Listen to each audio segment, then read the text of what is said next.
Hello and welcome to Carers Talk, the podcast for carers, where we share advice, information and carers' experiences. My name's Michelle and I'm your host, and this podcast is brought to you by Carers Trust Solihull. We hope you enjoy. Hello and a very warm welcome to our first episode of our new podcast. We're really excited about this new project because we feel through it we can reach and hopefully connect with more carers in Solihull.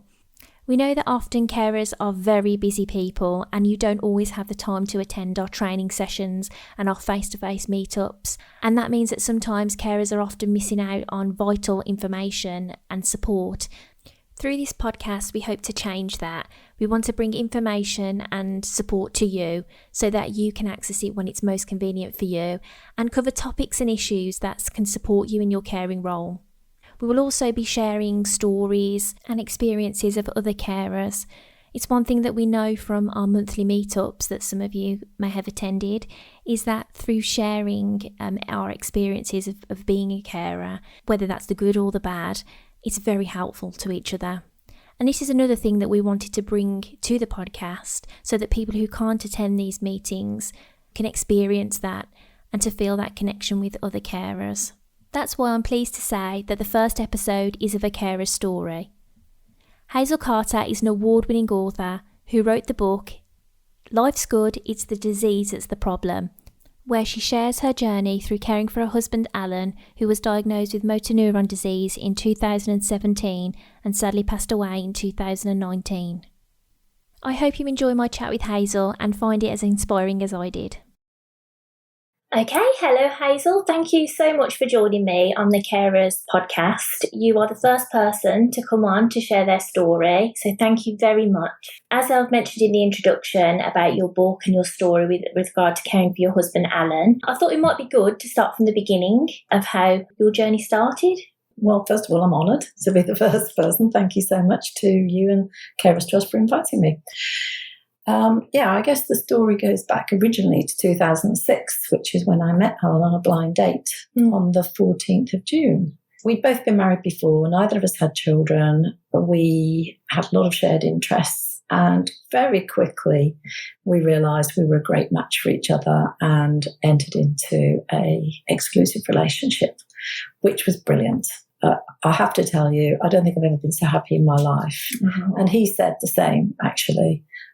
We've both gone through a few rough patches. So from the beginning, really, we were a great team. We did lots of golfing and skiing and holidaying and working on our homes together. And then eventually he moved in with me in 2008. And I was happy as Larry at that point. Yeah, I can imagine. But I gradually got to be a little bit frustrated because I wanted to make the relationship permanent, long-term, forever and a day. Yeah. So eventually, on the 14th of June 2014, we got married, which was exactly the date we'd met 8 years earlier. I think that's so lovely. We were quite romantic, I have to say. And it was a big wedding. It was lovely, beautiful occasion. And I really then knew that that was it. My life was complete and I didn't want anyone else and he didn't want anybody else. So we were chugging along nicely, really, until 2017 when we were on holiday in September in Turkey. And he said to me at that time, I've got a problem with my right arm and I don't know what it is. He'd noticed that when he played golf or when he was at the gym, he just lost some strength in his arm. So he went to the doctors. The doctor referred him on for some tests. And then eventually in November, we sat down with a neurologist who said, I'm terribly sorry to tell you, but you've got 6 months to 2 years to live. Oh my gosh. So that was pretty scary. In fact, it was like a massive bombshell. It was so out of the blue. Yeah. Because everything had been so great. And suddenly now things were like disastrous and up in the air. And emotionally we were all over the show. And it was tough. It was really tough. That period was terrible. There was a lot of decisions to make quite quickly because if you've only got 6 months to 2 years to live, you really can't mess around. And to process that as well. Yeah. Not only, the practical things, but emotionally for both of you, having that news it takes time. Yeah, I don't know. I don't remember really how we processed it. I think we were just crying all the time, and he kept saying, "This is not fair on you." And I was thinking, well, grief, I'm the one who's going to live. You're the one who's going to die. So I was thinking it's just not fair on him. You know, his life was being cut short.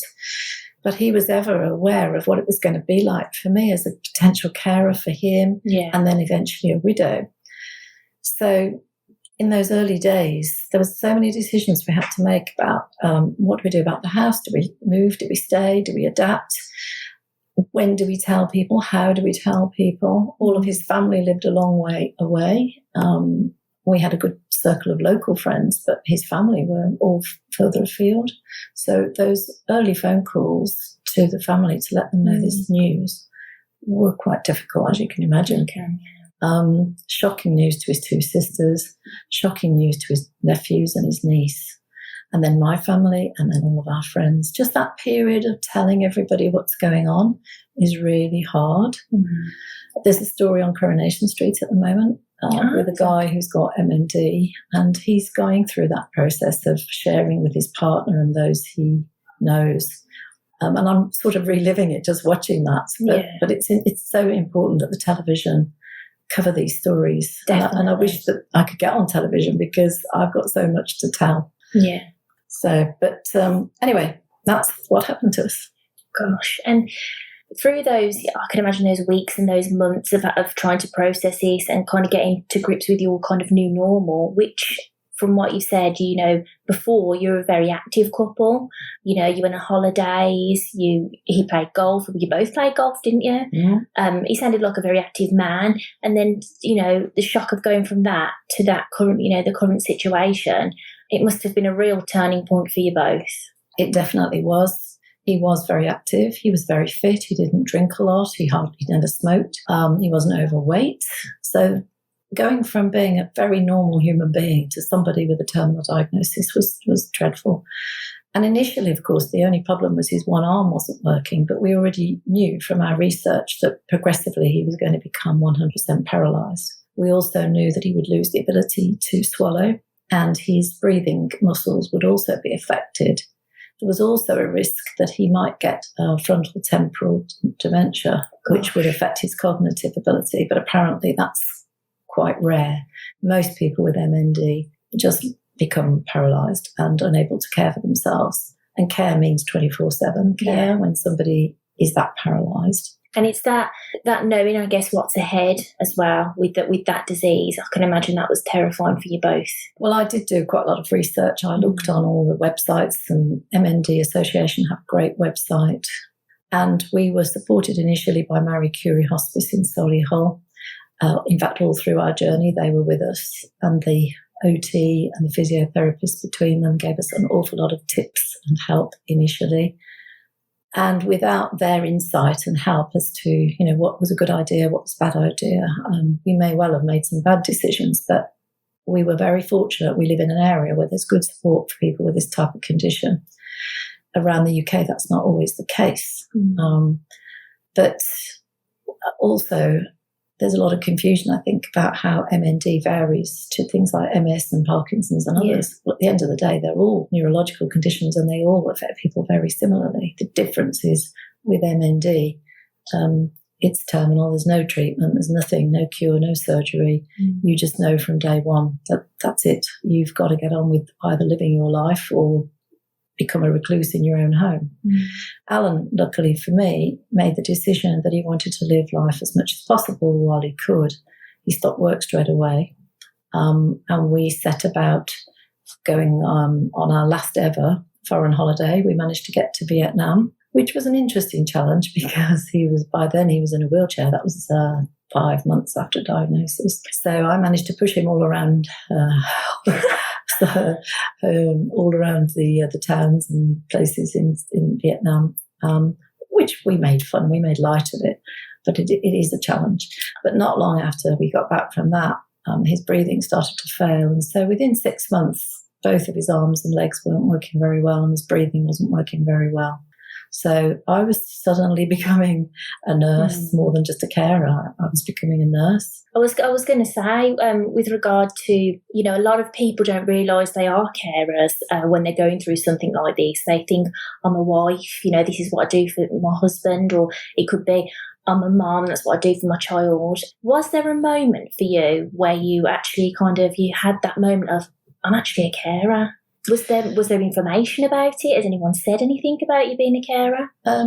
I don't think there was a single moment. I think from day one, I realised that was my destiny with, once the diagnosis came. And when you marry somebody, it is in sickness and in health. So I kind of knew straight away that's what was going to happen. I was already a carer, by the way. My mom had vascular dementia. So I was already looking after her needs and finances and things. So I think it was an extension of working, to look after mom. Just ended up looking after Alan as well. But I carried on working initially. So there was a point, I guess, where I realised I couldn't just be Hazel, the working woman. There was a point where I had to dedicate all my time to looking after Alan, and that came quite quickly. That's a big step as well, isn't it? Yes. Because I know your career was important to you, wasn't it? And I know you mentioned to me as well that for a while you found it important to keep working, didn't you? That's true, yeah, because having been told that Alan was terminal, of course, your world has changed instantly and your future's gone. The future you thought you had has gone. Yeah. The plans you were making all have to be revised. And I couldn't stop work. It was the one thing that I knew I could do that felt safe. Mm-hmm. I could go to work. I could be with my work colleagues, even though they were asking me lots of questions about how's Alan, how's things going. I could concentrate on doing something that took my mind away from the caring and the situation. Mm. So work was an anchor for me initially. And I think I needed that just to give me that little bit of processing time, like you mentioned earlier. Mm. But there came a point where it was too much. I couldn't keep being one person split in three ways. No. A working person, a caring for mum and caring for Alan. So I can't even remember when I stopped work, but I stopped. And my company were brilliant. I was very lucky. So that was the point, I guess, where officially I was a carer. And, yes. And I never really thought of it that way. I was just Hazel, Alan's wife, wanting to do the very best I could. And I suspect lots of people are in that boat. They just want to do the very best for their loved one. I wanted Alan to be happy. I wanted him to be comfortable. I wanted him to be safe. And while he was still capable of looking after himself in the early stages, I was still leading a normal life. I was seeing my friends. There was one incident I remember where I went out for dinner, saw my friends, and he was at home. He was happy to stay in and just relax, watch telly. And when I got home, I found him on the floor in a pool of blood. He'd fallen backwards. His legs had given way. He'd fallen backwards, hit his head on a coffee table, and it had split open. Luckily, he was still alive. My first instinct was to ring 999. I've never done that in my life. That was a bit of a shock. And we got him off to hospital and got him stitched up and brought him home again.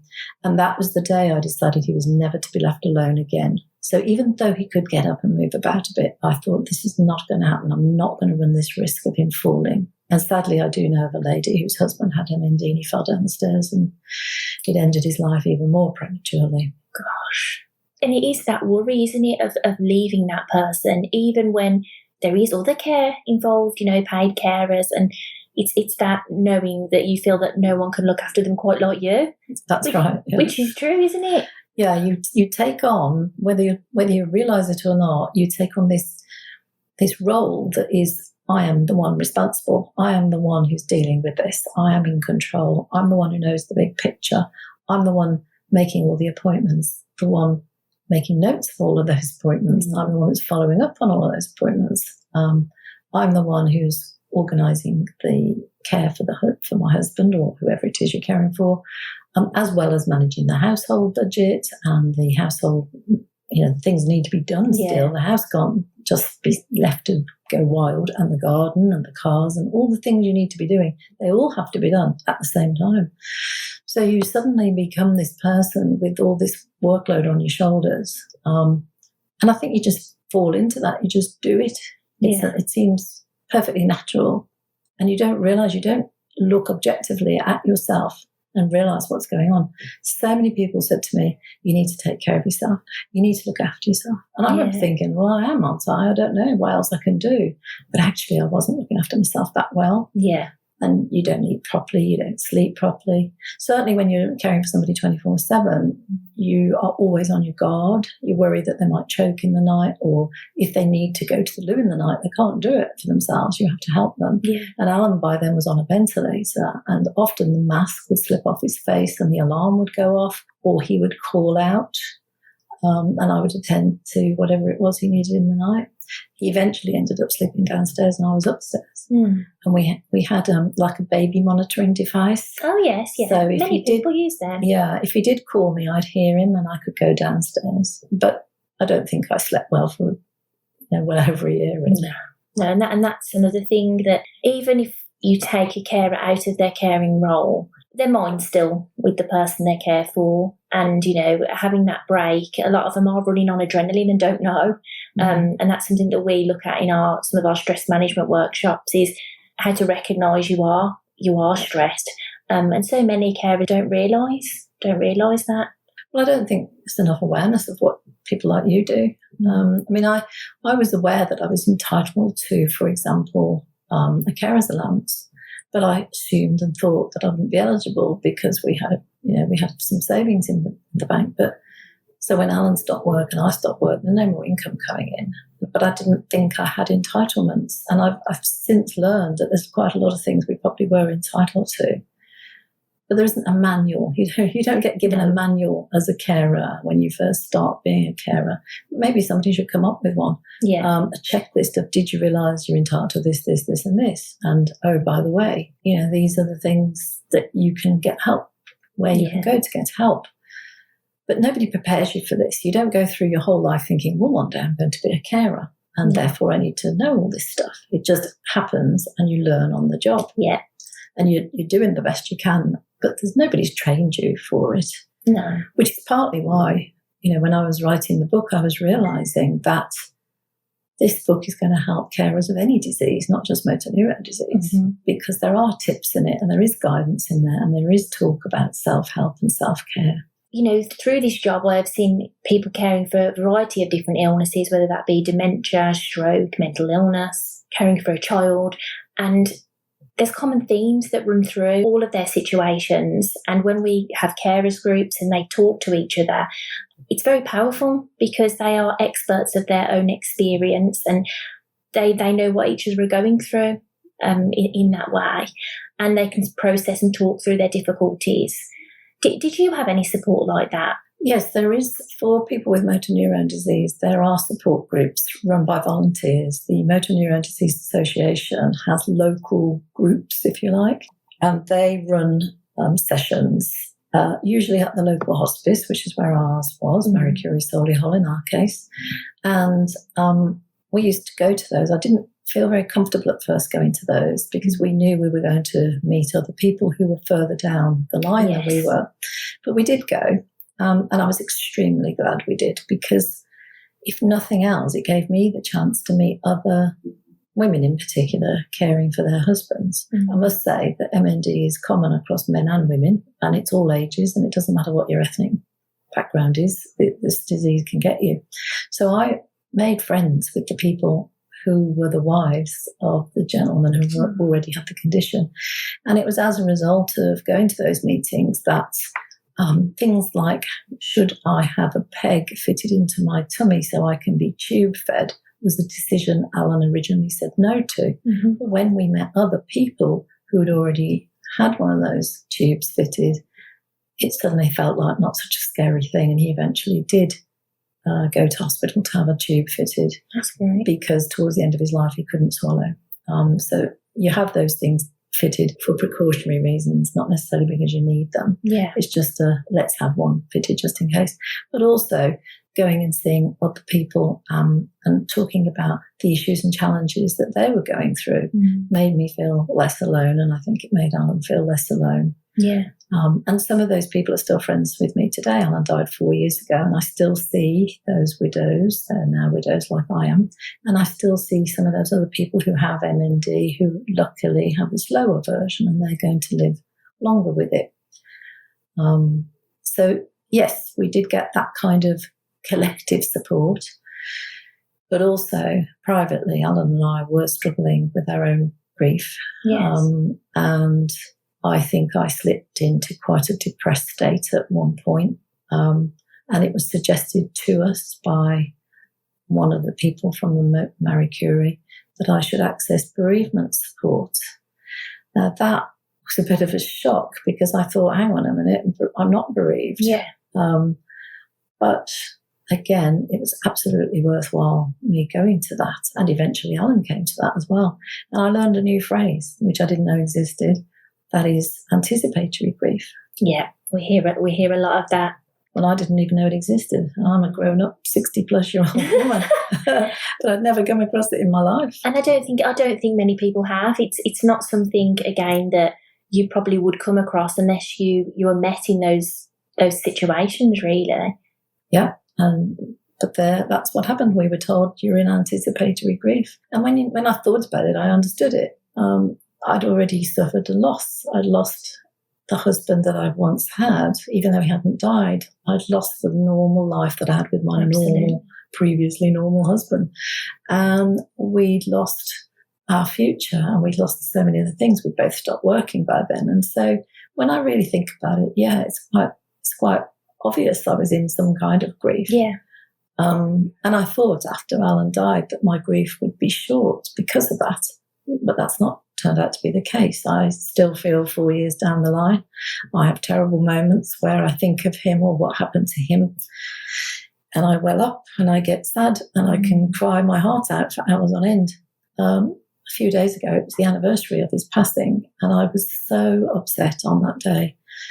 But I guess that's a measure of how much love there was, and I'm so grateful that I had the opportunity for such love. Yes. We were together in total from 2006 to 2019. That's 13 years of absolute wonderful love and life together, albeit the last 18 months were tough. And it's those memories that are so special, aren't they? Those memories that you had, and they help carry you through, don't they, through grief?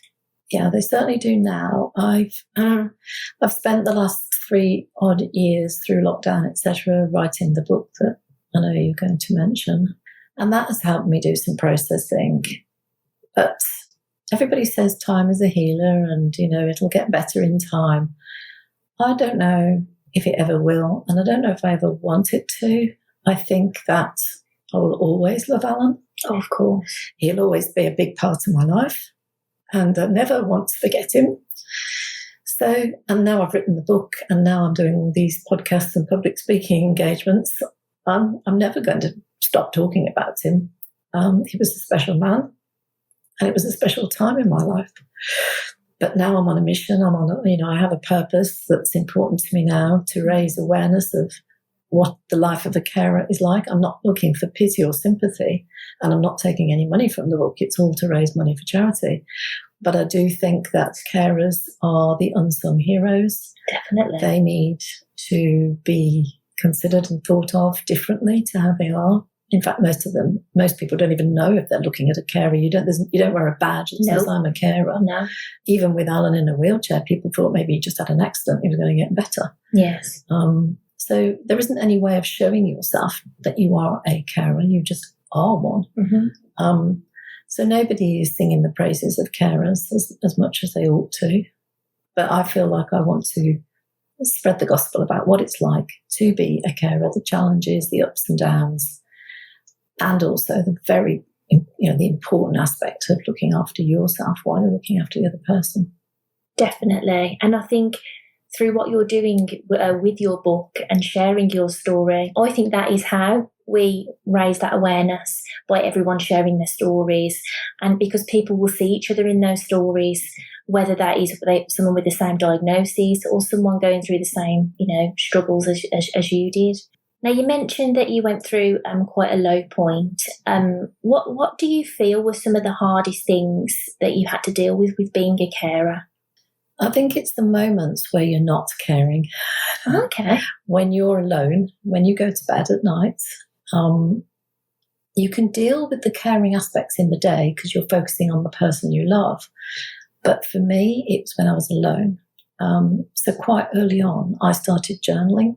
And that was the way I got it out of my head. I got, all my thoughts down on paper in a book that I just hand wrote every night. Or if I was too tired, I would wait a couple of nights and catch up and write it down. And funnily enough, poems came into my head, which I've also put into the book that I've written. So it was when I was alone. It was when there was nobody around to talk to, and I felt I couldn't always share my feelings with Alan because I didn't want to upset him. I think the tough stuff was when he realised that I had pulled back, I think is a good word. I'd pulled back slightly emotionally. And I think that was because I was run ragged, I was tired, but also we had lost a little bit of ourselves in the whole situation that we were in. And one day he said to me, I feel like I'm losing you. Mm. That was horrible. Yes. Because I did still love him deeply. But he had recognised that something had changed. And that's when I had to give myself a good talking to because he still needed to be the focus of my life. But I'd drowned myself in sorrow at that point. And it was necessary for me to refocus on him. And I'm glad that he raised that because we could have gone for weeks and weeks with him feeling terrible, me feeling terrible. Mm-hmm. But by him saying to me, I feel like you're drifting away, that was a bit of a kick up my backside, if you like, to make me refocus. And it strains relationships. You're not just husband and wife anymore. There's that new element, involved. And that's why, we feel it is so important to also look at the relationship. Yeah, and we'd always been close and we'd always talked to each other, but I think you get busy with the day job. I mean, the day job involved washing him, dressing him, shaving him, cleaning his teeth, feeding him, dealing with the respiratory masks. If he wanted to go for a pee, there was, we had to get a pee bottle. If he wanted to do a number 2, we had to somehow get him onto the loo. We ended up with hoists in our house. We ended up with a profile hospital bed in our house. And there was so many, and there was obviously medicines involved as well, which I was having to do. I mean, we eventually did get carers, and they would come in the morning for like an hour and a half, 2 hours to do the morning regime, and then they'd come back at lunchtime, and they'd come back at tea time, and they'd come back at bedtime. But with certain diseases, such as this one, it's a 24/7 job. Yeah. So, and even when the carers are doing their work, you're kind of overseeing it and looking at them and thinking, are they doing that right? Do I need to train them differently? And I did get to the point where I had to take some steps back because it was too much. And that was a good thing as well. It made me think, well, is there a better way? So I used to organise for people to come and stay with Alan and sit with him for an hour or 2 at a time. And he wanted to see other people other than me, and they wanted to see him. And Alan's family were brilliant. They came and spent time with Alan and stayed. And at one point, he even insisted I went on a holiday. So I did go away in January 2019. But it was on the proviso that if anything happened to him, I'd be straight back. And also on the proviso that I would speak to him every day by FaceTime. Otherwise, I would not have gone. Yeah. But I did, start to get help for me in the form of, just a regular massage or just time to go off and do a bit of shopping for myself or go and be with friends. And all of that happened because I arranged for other people to spend time with Alan. And they had to be prepared to do some of the caring things. So I had to train them first. I had to check that was all right with him, check it was all right with them. And it worked out. It was good that he had a variety of people with him over time, albeit that he always used to say he only really wanted to see me. Bless him. And I think that's lovely that, he recognised that for you, that, you needed a break and that you took those opportunities to look after your own well-being, because it is so important. What do you feel helped you cope when things got hard or difficult? when they were at their absolute hardest and I was in the middle of the night feeling incredibly down, I phoned the Samaritans. That was one thing that helped me. Because in the middle of the night, there's not many people you can talk to. No. And there was a lady who lived in Australia who's a friend of mine who I had a long conversation with in the middle of the night once. But there was definitely one occasion in the middle of the night where I was really low and things were really bad. And I had to ring the Samaritans because there was nobody else I felt I could ring. Lots of people had said, oh, you can call any time. But you can't do that. You can't ring people in the middle of the night. So I rang the Samaritans and they were brilliant. Thank goodness they exist. During the middle of the day, I think the general thing that helped me the most was being able to talk, meeting the bereavement counsellor, sharing my deepest worries and fears with her, and her helping me put things into perspective. Because there's definitely things you cannot say to your loved one who's dying. You just wouldn't. No. You wouldn't say to them how bad you feel because it's only going to upset them. But those were the things that helped. Being able to talk, being able to share my feelings.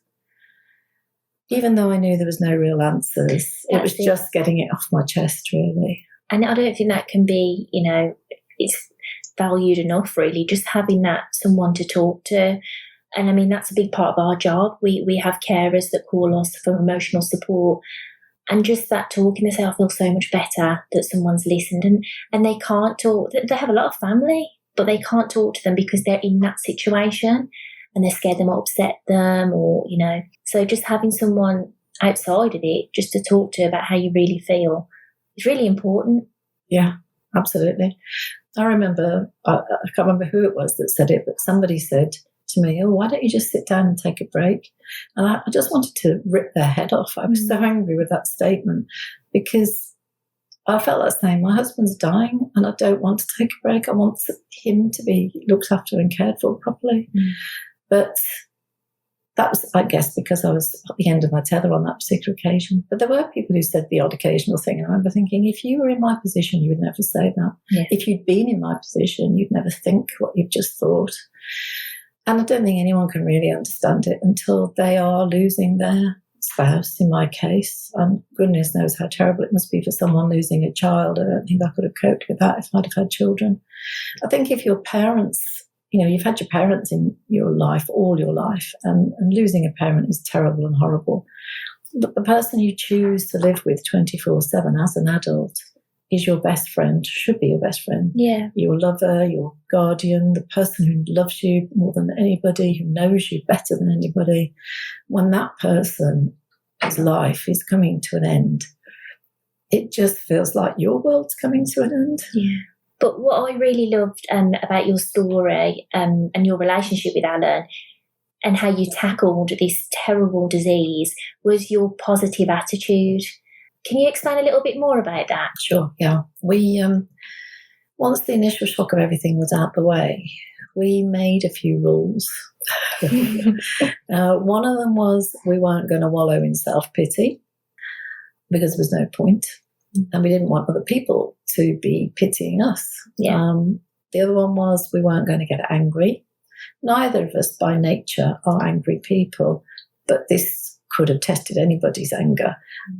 But we said, let's not bother with anger because anger is a wasteful emotion. Let's channel any strong negative feelings we have into turning it into something positive.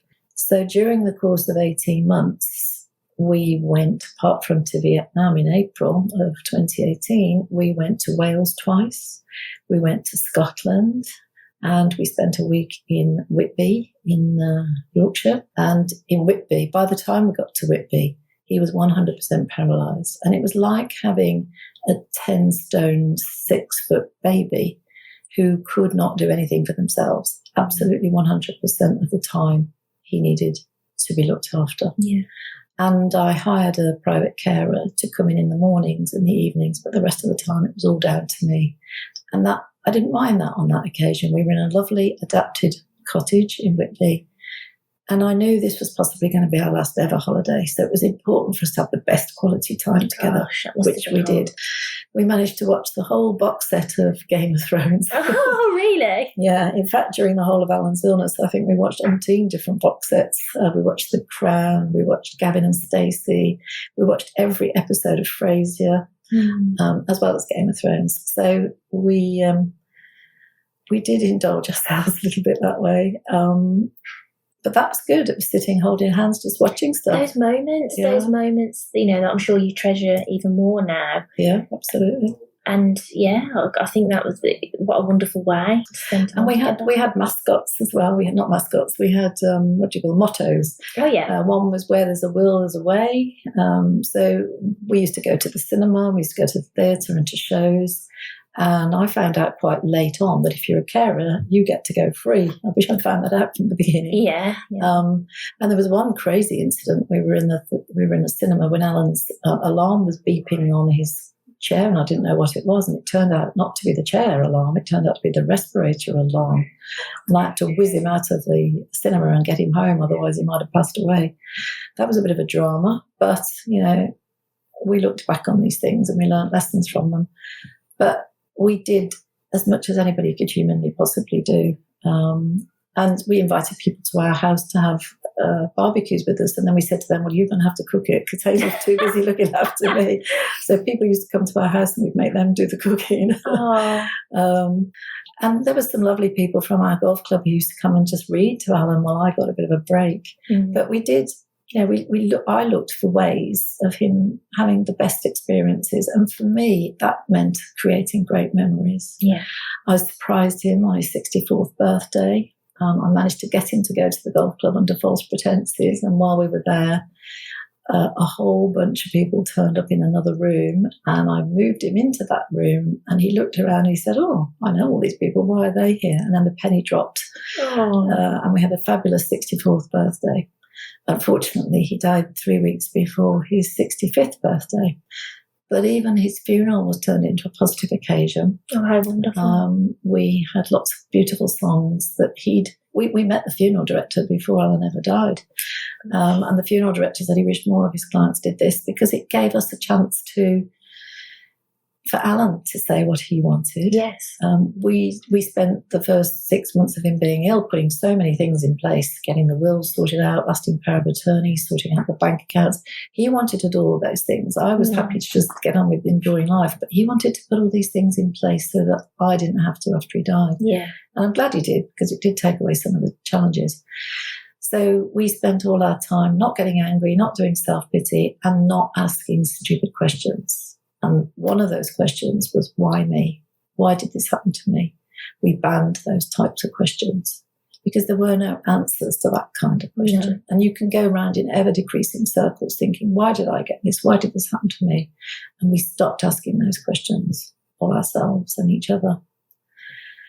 So those were the things that helped us with our mental health. Yes. And I'm a big believer that if you can do things, no matter what it is, to look after your mental health, while all this stuff is going on, it gives you the opportunity to be a bit more at peace. And I think there was a point along the way where Alan accepted he was going to die, and I accepted he was going to die. And at that time, I think we were able to enjoy our time together even more. Yes. It became more precious. Time became precious, and spending it well became precious. None of that would have happened had we not accepted our situation. So I think acceptance is so critical. Yeah, I think so, definitely. And I think what you have done with your book and explaining and sharing your story, I mean, what a legacy, for him and his life, and this turning something so traumatic and terrible into something so positive. I'm sure he'd be very, very proud of you and how you... Well, I hope there's an afterlife because then I can tell him all about it. I'm sure he'll be with you every step of the way. I mean, and I think with regard to caring, like you mentioned, no one hands you a pamphlet and goes, oh, you're a carer. It can happen sudden, it can be gradual. And And sometimes having the right information at the right time is so important. Yeah. Like you say, now you're finding out all of these different things. It's one of our missions that, carers have that information and are supported right from the beginning. Yeah. And the difference that can make. I think looking back now, it's easy for me to see, we focused on the disease and how the disease was going to affect Alan and all the things we needed to do to be prepared for that. And I didn't think to look into things like Carers Trust and see that there was help for me. I wish I'd done that in hindsight now, but it's a wonderful thing, hindsight. But yeah, if more carers turn to organisations like yours and maybe even buy my book and read my book, they'll get insight and help and ideas and tips. And as I say, I think mental health is really key in all of this for both the person with the disease and the person who's looking after that loved one. So with regard to your book, how can people purchase it? Well, the best way is to go onto the website, which is lifesgoodbook.co.uk.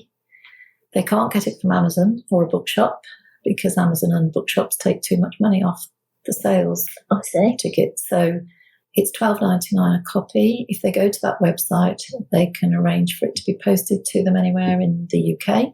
I also am doing talks around the place. In September, the 12th of September, I'm talking at Marie Curie Solihull at 6:00. People can contact me via that website if they want to just reach out to me. Yeah. And there is a list of some of the talks I'm doing on there. So that's the best way to buy it. Or if they come along to one of my talks, I'll always have copies of the book with me. That's the only way, really. Yeah.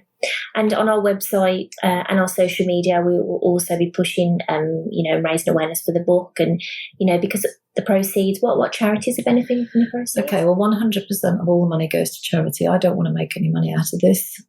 So the three are Motor Neurone Disease Association, Marie Curie Hospice, and Myton Hospices in Warwickshire, because those were the three charities that supported us through the whole thing. Wonderful. We'll also have a link to Hazel's website for the book if you want to do it that way as well. I'm also interested in people contacting me to give talks. For me, giving talks is more important now than anything. Yes. So I'm happy to travel anywhere in the UK. I don't charge for doing a talk, but I obviously would like to bring books with me for people to purchase if they're interested. I'm involved with the Open University trying to help them with their death, dying and bereavement modules. Some Methodist churches have already asked me to talk. Hospices are asking me to do talks. I'm very interested to do talks for groups, women's groups, church groups, anywhere, WI, Lions, you name it, I'll go. So they can reach me on Hazel at lifesgoodbook.co.uk if they just want to email me, or they can go on the website and contact me through that. Thank you. And definitely, hopefully we'll work together again in the future. Thank you very much for coming and sitting with me and talking and sharing your story. I know that it will be so much value to other carers. So thank you very much. Thank you, Michelle. It's been very, very nice seeing you again.